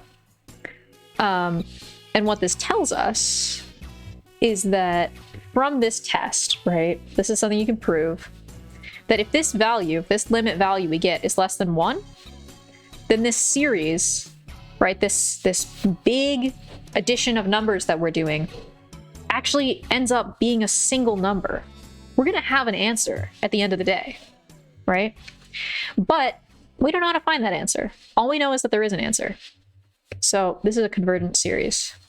Convergence, it has a sum. It's a summable sequence, if you will. Sort of like how a geometric sequence, right, is the sum is 1 over 1 minus r, and that's just some number you get for whatever r you put in. In the same way, this is a convergent series, quote unquote convergent. It has a sum, but we just don't know what it is. We just know that there is a sum. So yeah, that's all you do there. That's 11. Yeah, and then because it's with this, it means it's absolutely convergent. And that's a whole nother story. We don't need to talk about absolute convergence. All you need to know is that this has a sum for itself. Now, can you use NCR or NPR?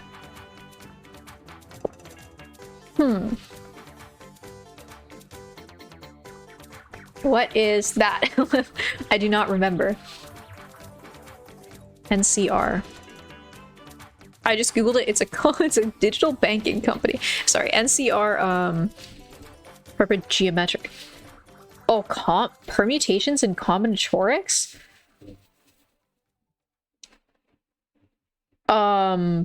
Defines. It's also the New California Republic. I don't know how you would do so. Most of what I know about permutations and combinatorics, like past a level of like finding combinations, is like really high complex geometry stuff. And I don't know if that's what you're talking about. Are you saying because there's a factorial in it? Why don't we examine it like that?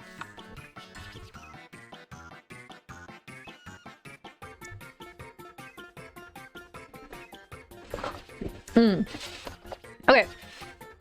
So in this case, right, we have a factorial in the series. And yeah, sure, that could represent like a combination or something. But it's less about what's in here, right? Like, let's say we wanted to do... We could do anything in here. We can have a little playground in here. Let's do another really quick example. I'll do like a really, really quick one.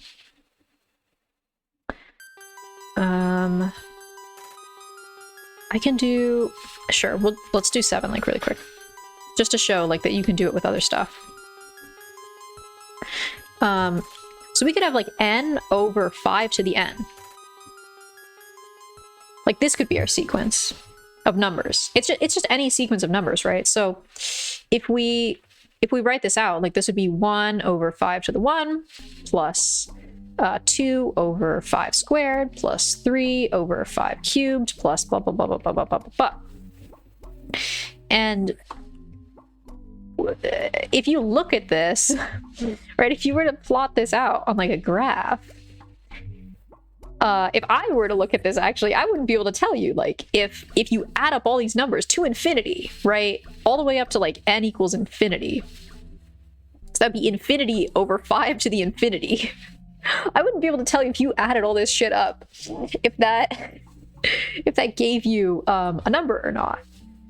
So we have these tests that we've created through proofs and stuff, and I can show you the proofs if you'd like, if you're interested in that. We've tried to figure out like stuff about these series, and it's kind of strange, right? Because it doesn't really make sense why we do this. No way I could digest the proof. Oh, I could get you to digest the proof. It's not that complicated. So it seems kind of weird, right? Because when you're doing this without motivation, it's like, bro, these are just random ass numbers. These are random ass numbers. Why the hell would you care about this, right? It's like, bro, this is 1 over 5 plus 2 over 25. Like, that doesn't matter. But when you get to calculus, and you have functions, right, that are really, you have different coordinate systems, you have different dimensions, you have all these beautiful, wonderful things. And you start to have functions that are kind of tricky to deal with. Because you're moving on past your x squareds, past your x cubes, past your polynomial type stuff. You're moving on to, logarithms or exponentials or what have you, other functions, trigonometry, arctan, inverse tan trigonometry functions. And you start to be like, man, this sucks. There's got to be a better way to learn things about these functions without having to actually work with the functions. Because mathematicians, if you're going to know one thing about mathematicians, it's very similar to programmers. They are lazy as hell. So what we can do is we can then use things like this, these sort of infinite sequences of numbers, to represent these like really complex functions. Like we can even represent stuff that looks like this. We can represent something that looks like that. Or we can represent something that looks like this. Oh, so that one is weird. Something that like kind of looks like this. Or a spiral, even. Or like anything you can think of. And we can represent them way easier in terms of these they're called power series, because the formula for them is like 1 + x + x squared + x cubed with like constants here. Ew, that's not even a function, is it? It is a function. It's r equals theta is a spiral in polar coordinates. Because r just gets bigger and bigger and bigger forever.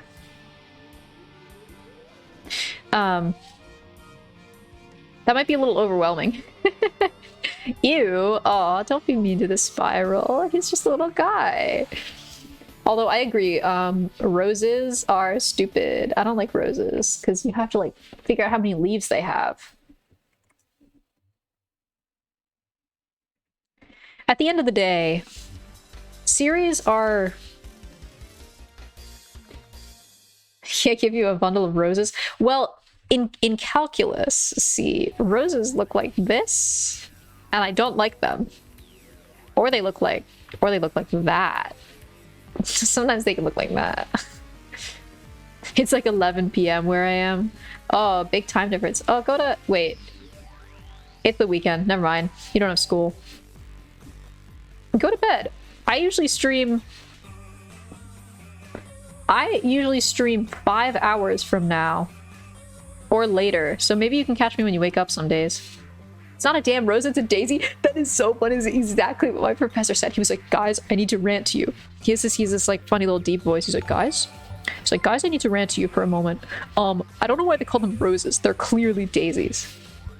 Thank you for the small session. I really appreciate it. Absolutely. Yeah, come back anytime. If you have any questions, or if you want to learn about like calculus or something, like without doing the calculus, I am very down for that if you're interested in like what it entails.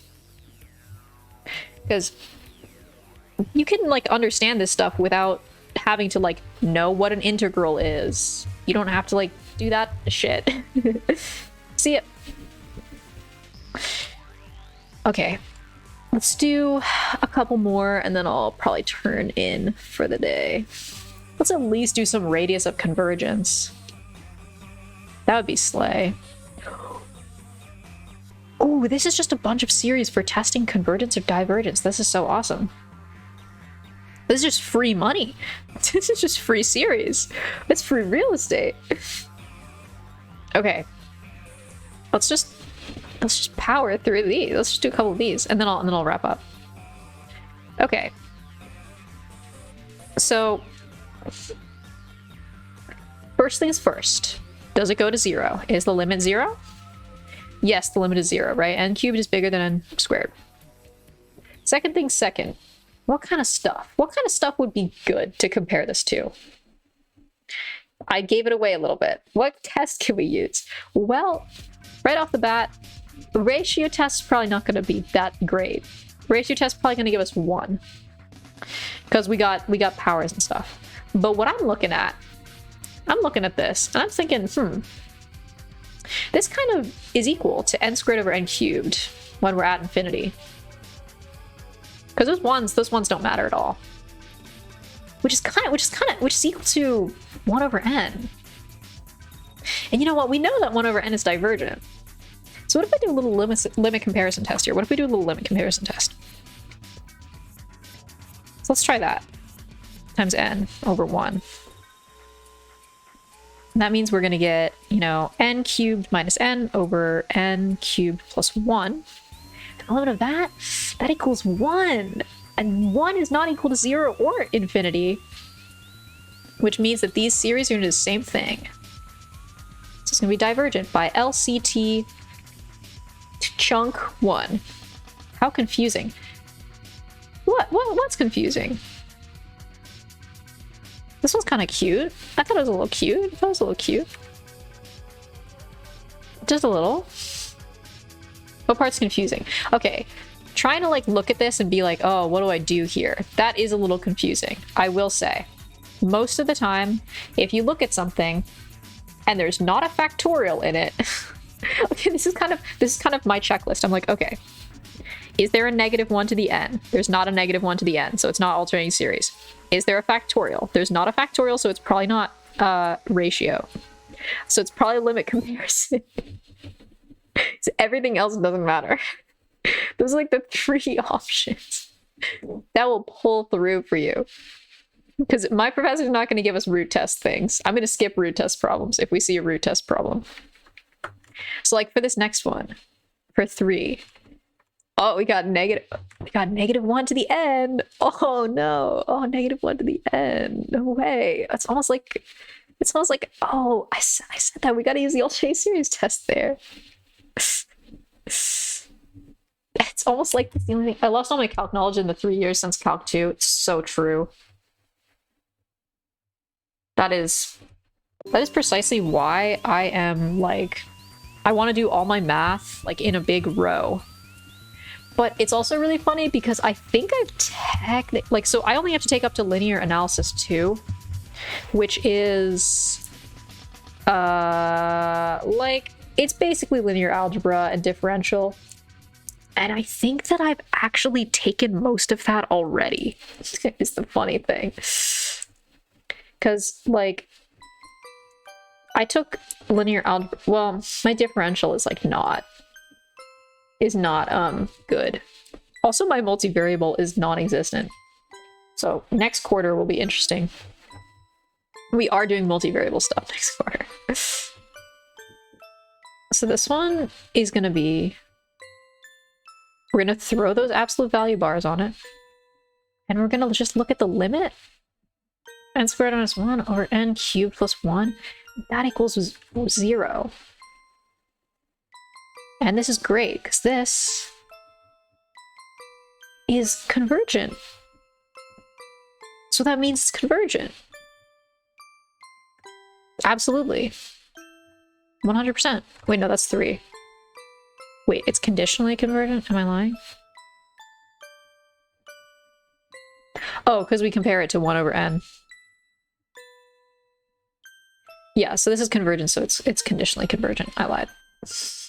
If you throw the absolute value bars on, it just shows you that it is, like, convergent for the negative side of it.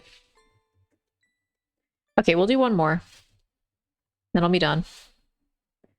Okay, this one's kind of interesting. E to the n over n squared.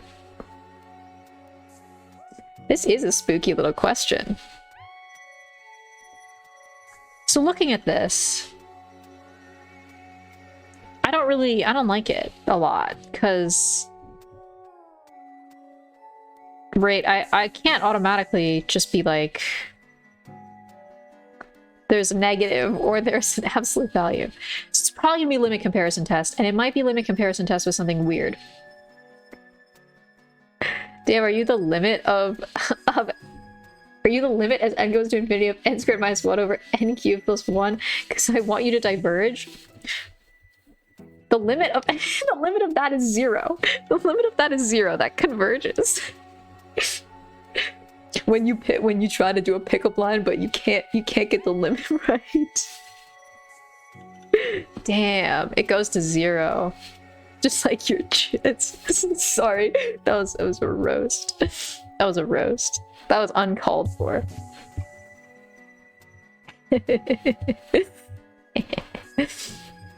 You can't beat me in my own game. That was a good roast.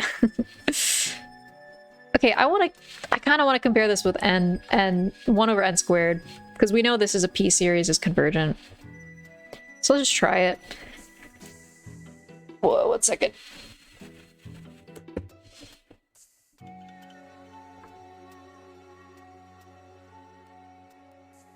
Okay, this might not give us anything, but we might as well try. Limit is e to the n over n squared times n squared. This means the limit is going to be infinity. Right, because e to the n is going to get bigger. Now, if this is infinity, that means our series is bigger which means that we don't know anything about it, so this sucks. We chose the wrong thing. Now, what can we get that's divergent that we can compare this to? What would be good? What if we did 1 over n? What if we did that? Limit is e to the n over n squared times n. And this is the limit of e to the n over n. Now, which one of these... I'm not reading that out loud, but that's not... But they don't go to 0. That means they would disappear. Baby, I hope your flesh goes to 0. I hope you blow up.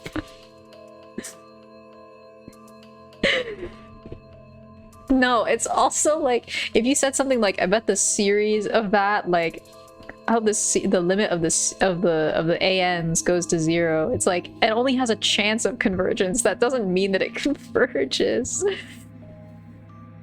Keep trying. Maybe one day you'll get it. Okay, so e to the n is bigger, which means this is going to be infinity, which means that it diverges. E to the n is bigger than n, right? 5 is... Wait, 5 is absolutely convergent? What?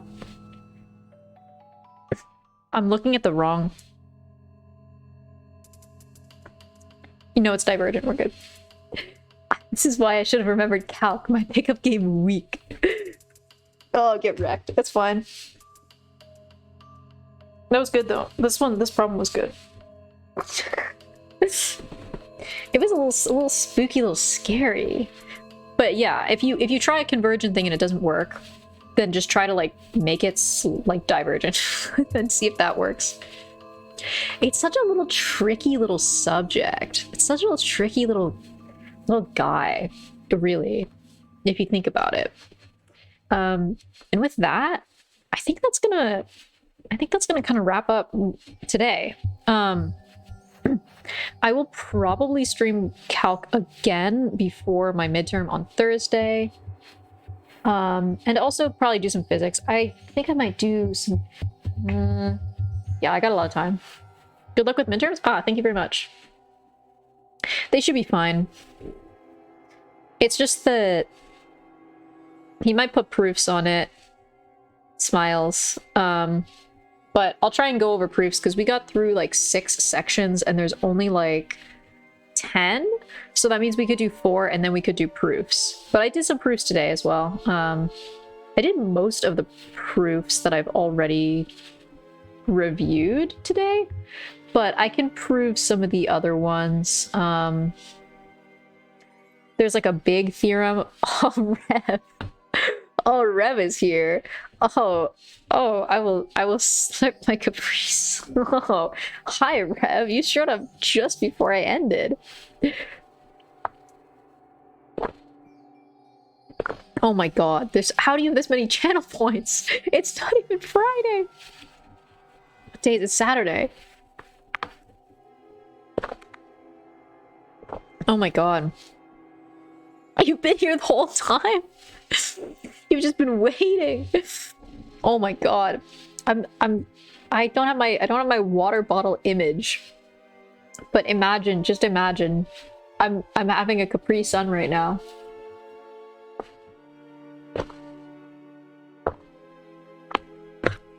What if I drink it really close to the mic? Can you hear it?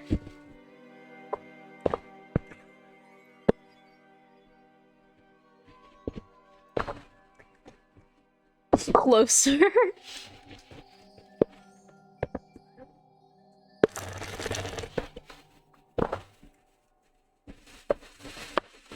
I want more Capri. I want to... No. No. It's a lemonade Capri Sun. It's pretty good. It's pretty good.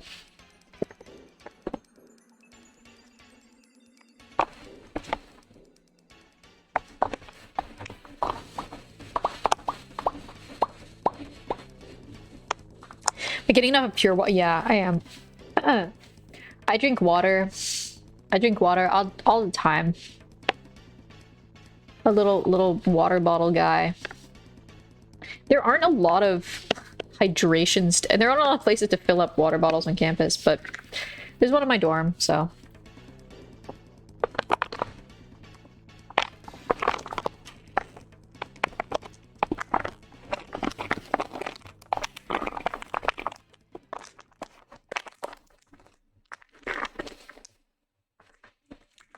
Hey, that was an awesome drowning Friday.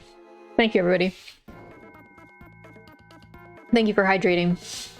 Or drowning me, whatever. What have you. Yeah, I'll be back probably... I guess I could be back Monday. I have to go write a speech. Not looking forward to that, but I'll do it. Whatever. Okay. See you guys later. Have a good day. Thanks for hanging out and doing math, and hopefully got a little bit of proofs in. Got a little fun times in. A little bit of proofs in. And I will see you guys next time. Bye.